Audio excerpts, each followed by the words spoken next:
Namaste students.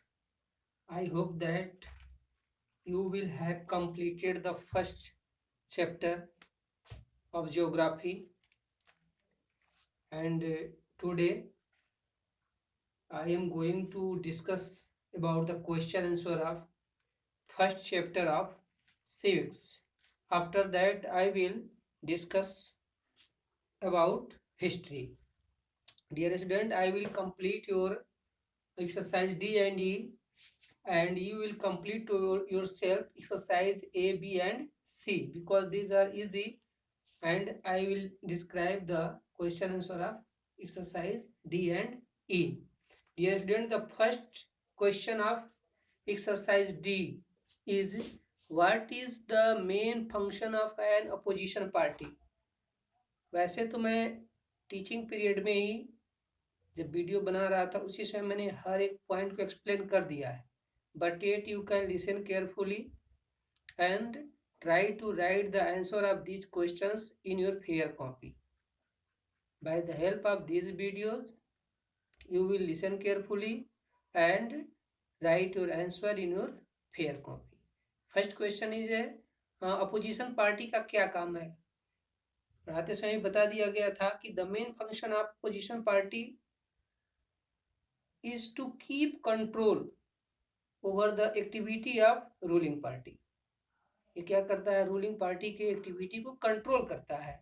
इतना ही नहीं, protect the right of the people या सिटीजन, या लोगों के जो राइट होते हैं, फंडामेंटल राइट्स प्रोवाइड किए गए हैं, उसको ही बचाता है. यानी कि जो गवर्नमेंट रूलिंग पार्टी है वो कुछ ऐसा स्टेप न उठाए जिससे फंडामेंटल राइट एक्सप्लॉइट हो, इसके लिए वह देखभाल करने का भी काम करते हैं. Dear student, next question is, why was reservation provided to certain caste in India?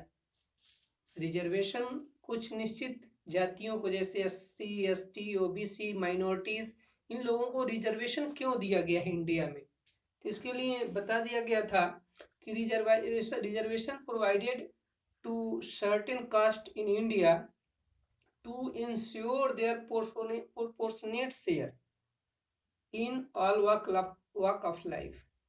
It means उनको रिजर्वेशन इसलिए दिया गया कि उनकी कैटेगरी से भी कुछ लोग हर विभाग में जा सकें, चाहे हर इलेक्शन में उनके भी डिपार्टमेंट से कुछ लोग, उनके कैटेगरी से कुछ लोग उसमें शामिल हो सकें. इसलिए some seats are reserved for them.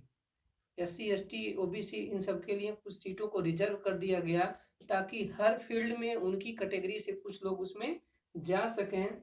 And they also lead A life of respect and dignity, और वो भी जो है कि सम्मान पूर्वक जीवन जी सके. Next question is, what is meant by secularism? Secularism क्या है? दैट मीन्स धर्मनिरपेक्ष. सेक्युलरिज्म मीन्स धर्मनिरपेक्ष. का मतलब क्या है? सेक्युलरिज्म मीन्स होता है कि every citizen of India are free to follow any religion. In India every people are free to follow any religion according to secularism, and state will have not its own religion. और state का कोई अपना निश्चित धर्म नहीं होगा. It means state will not particularly promote to any religion. वो विशेष रूप से किसी एक धर्म को प्रमोट करने का काम नहीं करेगा. And the fourth question is, why is universal adult franchise considered a courageous step of the constituent assembly?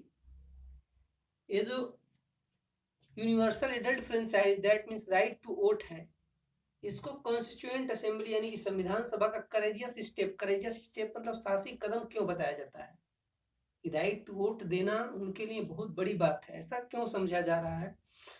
तो वैसे तो right to universal adult franchise को मैंने डिस्क्राइब कर दिया था कि according to universal adult franchise every citizen of India that have completed the age of 18 years have right to casting their vote without any discrimination. But this will not be the answer of this question. यहाँ पूछ रहा है कि why it is known as a courageous step for the constituent assembly.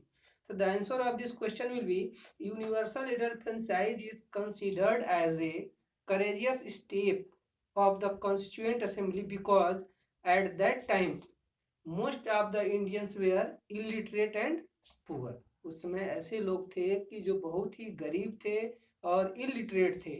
If they do not give such facility, then there may be problems for poor. Especially अगर ऐसा provision नहीं किया गया होता तो उनके लिए प्रॉब्लम क्रिएट हो सकता था. नेक्स्ट क्वेश्चन है 5. Name any 2 literary programmes started by the government of India. Indian government के द्वारा कौन कौन से लिटरेरी प्रोग्राम्स स्टार्ट किए गए so that all the citizens of India may be literate. All the people of India may be literate. सभी लोग शिक्षित हो सकें, इसके लिए गवर्नमेंट ने कौन कौन से प्लान बनाए.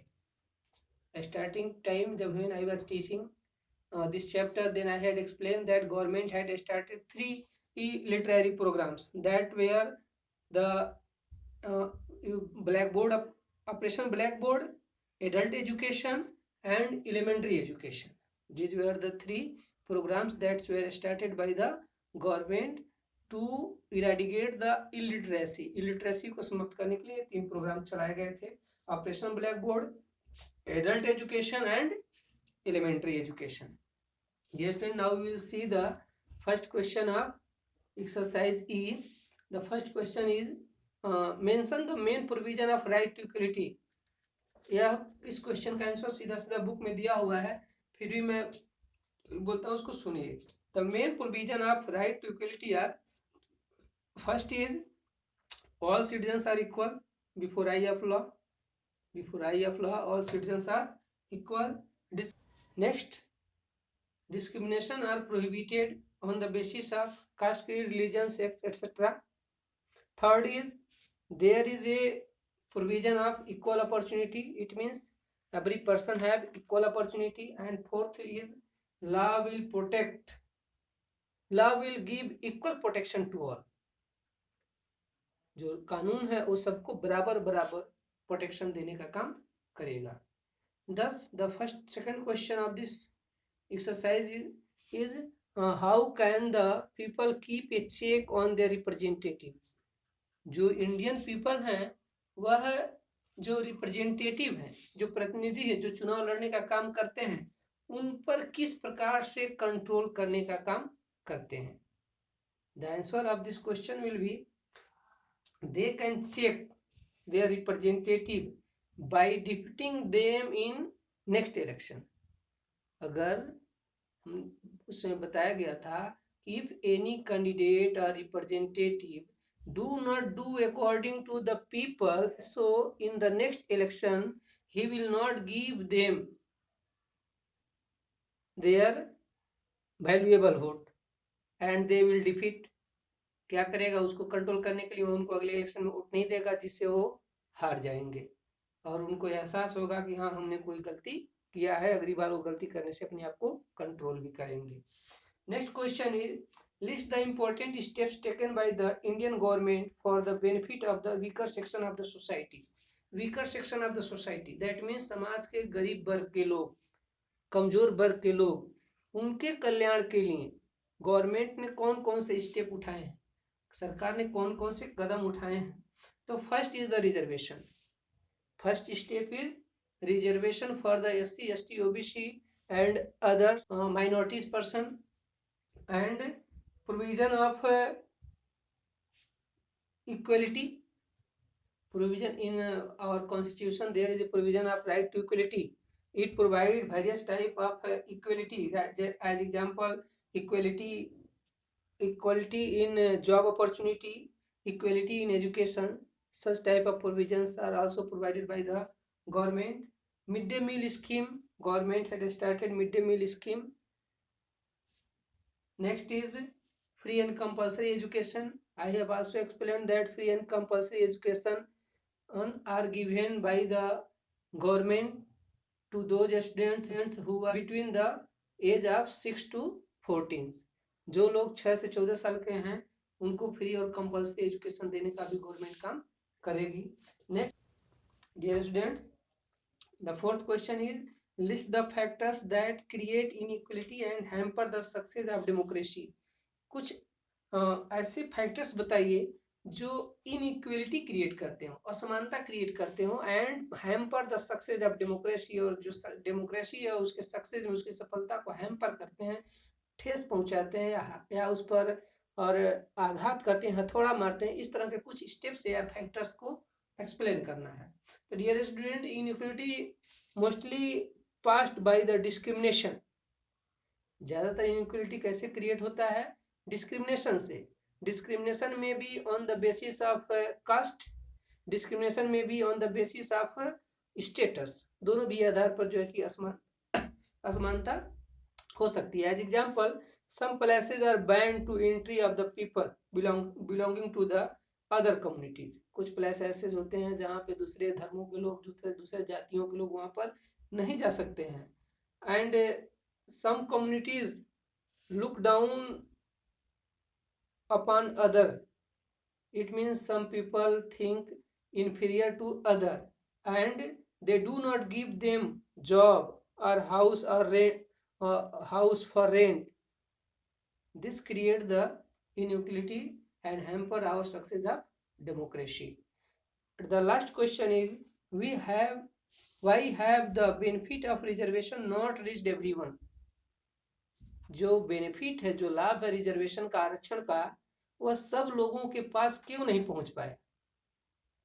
Government provide us reservation, but the advantage or the benefit of reservation have not reached everyone। लेकिन वो सबके पास नहीं पहुंच पा रहा, जिसके पास जाना चाहिए वो नहीं पहुंच पा रहा है। What is reason?